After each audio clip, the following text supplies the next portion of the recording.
Participate చేస్తున్నారు doctor అందే సత్యం గారు, ప్రముఖ అనలిస్ట్, అండ్ అలాగే బీఆర్ఎస్ నాయకులు నాగేందర్ గౌడ్ గారు అండ్ బీజేపీ నాయకులు ఆచార్య గారు మనతో జాయిన్ అవుతున్నారు. నమస్కారం అండి.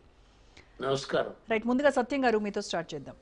ఏంటంటే విచిత్రమైనటువంటి వింతలు ఇవన్నీ చూస్తూ ఉన్నాము.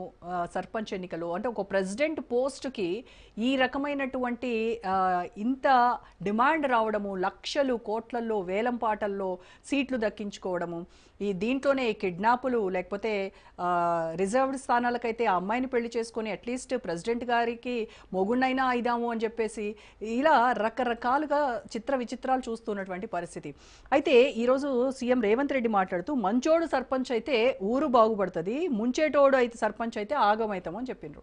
అంతవరకు బాగుంది. కానీ అసలు మంచోడిని ఎంచుకోవడానికి అక్కడ పరీక్షలేవి, మొత్తం వేలం పాటల్లోనే పాటలే పాడుతూ ఉన్నారు కదా, లడ్డు వేలాలో ఇంకో వేలాలో అన్నట్టుగా ఆప్షన్స్ ఆగుతూ ఉంటే ఇంకా మంచోడిని ఎక్కడ ఎంచుకునేటువంటి ఛాన్స్ ఉంటుందంటారు?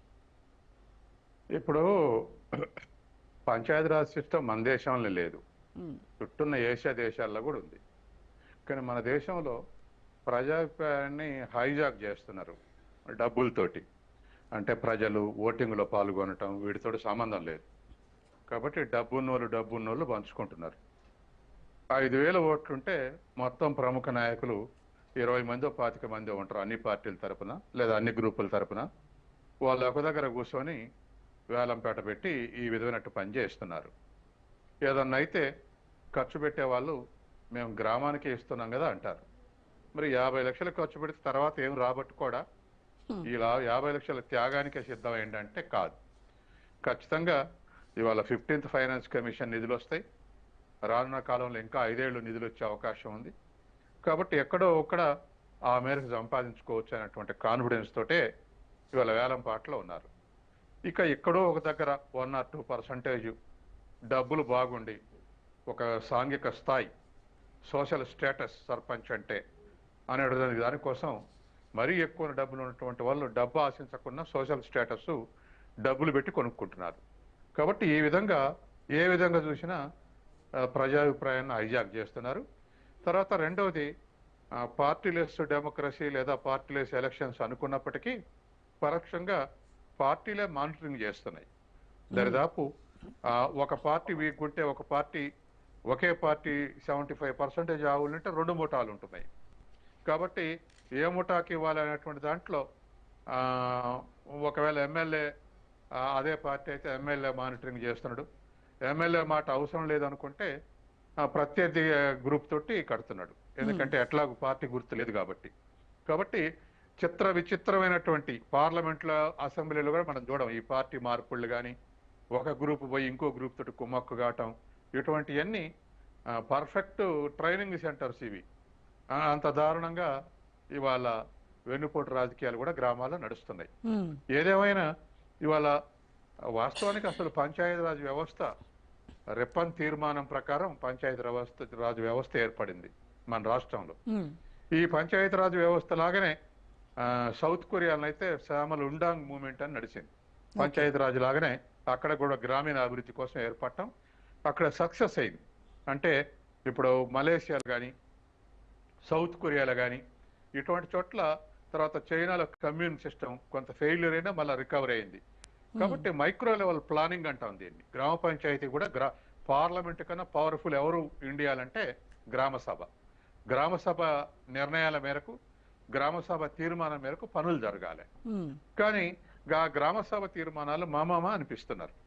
ఇట్లాగే ముక్కిలు కూర్చోవటం, ఏ పని చేద్దామని నిర్ణయించడం, సంతకాలు పెట్టించుకోవటం, గ్రామ సభ అయిందని రికార్డులు బిల్డప్ చేయటం, ఇది నడుస్తుంది.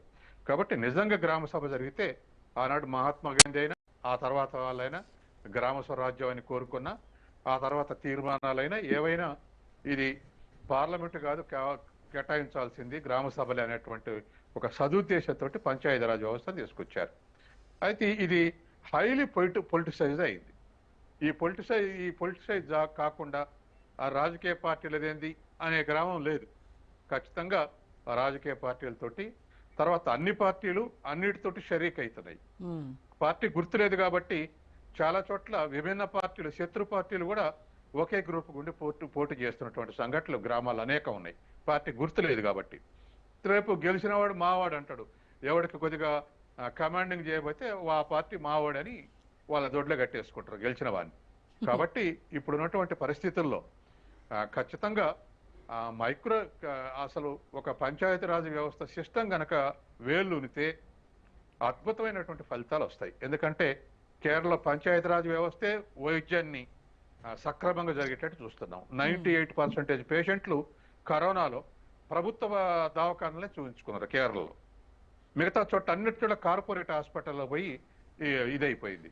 కాబట్టి ఏ పార్టీ అధికారంలో ఏ ఫ్రంట్ అధికారంలో పంచాయతీరాజ్ వ్యవస్థే ఇవాళ విద్యారంగం కూడా ప్రాథమిక విద్యని లేదా స్కూల్ విద్యని మనం ఎక్కడ ఆదర్శంగా నడుస్తుందని స్టడీ చేయాలని పోతే మన రాష్ట్ర టీంలని పోతే ఢిల్లీ లేకపోతే కేరళ పోయి వస్తున్నాయి.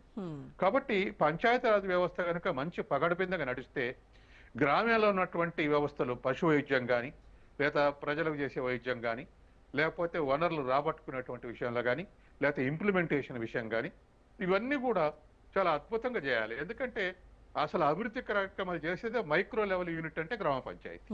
రెవెన్యూ కలెక్షన్ ఏమో ఎంఆర్ఓ కింద ఆర్ఐఓ కింద ఉన్నటువంటి ఇంకా అక్కడ ఉన్నటువంటి అసిస్టెంట్ రెవెన్యూకు కలెక్షన్కు.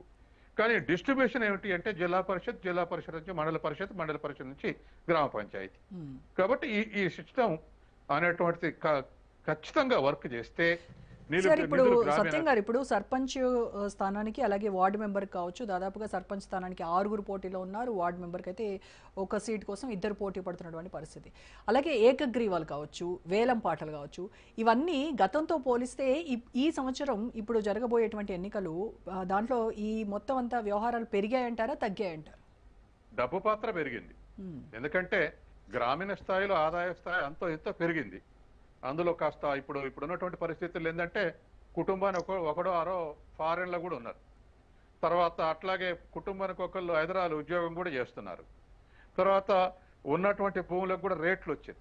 1 ఎకరం తీసిస్తే 30 లక్షలు వస్తాయన్న కాన్ఫిడెన్స్. 1 ఎకరం 30 లక్షలు వస్తే ఇంకో 30 లక్షలు అప్పు తీసుకొచ్చి పెట్టి ఇవాళ చాలా మంది చేతులు పైకెత్తి సూసైడ్ చేసుకున్నటువంటి పరిస్థితి ఉంది గత సర్పంచులు. అయినా వెనకకు తగ్గట్లేదు. ఎందుకంటే అప్పులైన వాళ్ళు వేలు, ఇప్పుడు మళ్ళీ కాబోయే సర్పంచులు వేరు, ఒకడో ఇద్దరో. తర్వాత గత సర్పంచులు ఇంకో కొంతమంది నాకు కనపడుతున్నారు. బాగా అభివృద్ధి చేస్తే నెక్స్ట్ ఎలక్షన్ లో గెలవచ్చు అని అప్పులు తెచ్చి 2-3 కోట్లు పెట్టి సర్పంచులకు అది జనరల్ సీట్ కాకుండా రిజర్వేషన్ అయిపోయింది, లేదా రిజర్వేషన్ జనరల్ అయిపోయినాయి. రావాల్సిన 2 కోట్లు ఉన్నాయి, ఇప్పుడు వచ్చేందుకు పోటీ చేసేందుకు రిజర్వేషన్ మారింది. కాబట్టి ఇటువంటి అన్ని చిక్కులలో ఇవాళ సతమతం అవుతున్నారు. ఏదేమైనా రేపు రానున్న ఎన్నికల్లో ఎమ్మెల్యే పోటీ చేసే దగ్గర మరి నేను ఇంత పెట్టిన నాకు ఎంత ఇయ్యాలని ఎమ్మెల్యేలను అడుక్కునే అవకాశం కూడా ఉంది. కాబట్టి ఏదేమైనా ఇవంతా మొత్తం మీద కమర్షియల్ అయ్యి మైక్రోలో గాంధీ ఆశించిన లేకపోతే ఇతర రాజకీయ పార్టీలు ఆశించిన గ్రామ స్థాయిలో ఒక మంచి ట్రైనింగ్ సెంటర్ లాగా ఉపయోగపడుతుంది. డెవలప్మెంట్ యూనిట్ ఒక డెవలప్మెంట్ చేసేటువంటి ఒక ఏజెన్సీలుగా గ్రామ పంచాయతీలు తీర్చిదిద్దుకోవచ్చు అనుకున్నదంట కళ్ళలైతున్నాయి. కాబట్టి దీన్ని ఏదేమైనా అన్ని పార్టీలు పూనుకుంటే తప్ప లేకపోతే రావు. ఏదేమైనా ఏ పార్టీ అయినా మన పార్టీకి మంచి పేరు రావాలి, పలానా పెడితే మంచి పేరు వస్తుంది అనే ఒక అంతర్లీనంగా అది ఆలోచిస్తే మాత్రం రాజకీయ పార్టీలు కాస్త మెరుగైన పాలన వచ్చేటువంటి అవకాశం ఉంది. రైట్ అండి. రైట్. ఇప్పుడే మనతో జాయిన్ అయ్యారు కాంగ్రెస్